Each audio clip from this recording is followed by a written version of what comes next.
Ayan mga boss, ang magandang araw po muli sa inyo lahat. At ayan, meron naman po tayo ditong unit na gagawin. At ito po yung Hyundai Accent na 2024 model. At ang concern nito ay aircon na naman.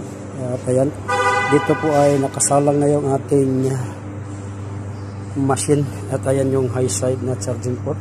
Then, nandyan yung low side charging port. At ayan, dito po yung ating gamit na machine. So dito ay ang gagawin ko muna ay i-recover ko yung gas. So nandito na yung automatic, ito yung recover, vacuum, charging, at ito yung susunod na step, yung next. So ayan, makikita na rin natin dito yung balance ng preyon sa loob. So ayan, dahil i-recover muna natin, ito po yung ating pipindutin. Ayan, mayroon yung mga hinihingi, yung plate number, saka yung model at yung B-number, pero hindi na natin yan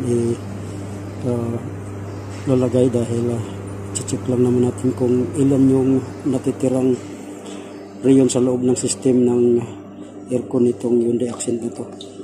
So ayan, nakalagay naman yung instructions, sundin na lang natin yan, nakakonect na naman, check na lang natin. So ayan, dito mamaya ay makikita na natin kung ilan yung na-recover dahil ang laman pala nitong Hyundai Accent na to ay nasa 500 grams. So ayan, at hintayin lang natin dito kung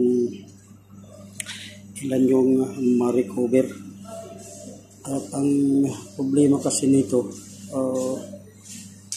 insufficient cooling yung sinasabi ng customer. Pero siyempre at makikita natin to after natin ma-recover yung rayon.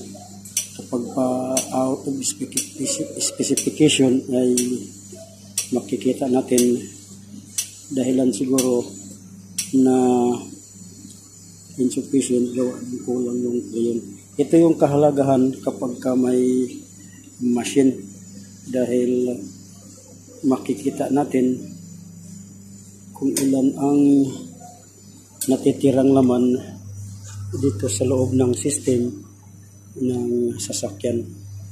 So antabayan na lang natin mamaya-maya at makikita na natin dito kung ilan ang ma-recover.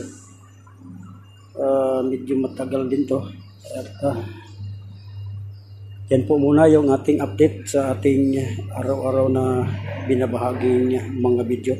At antabayan na natin yung susunod na nating mga gagawing mga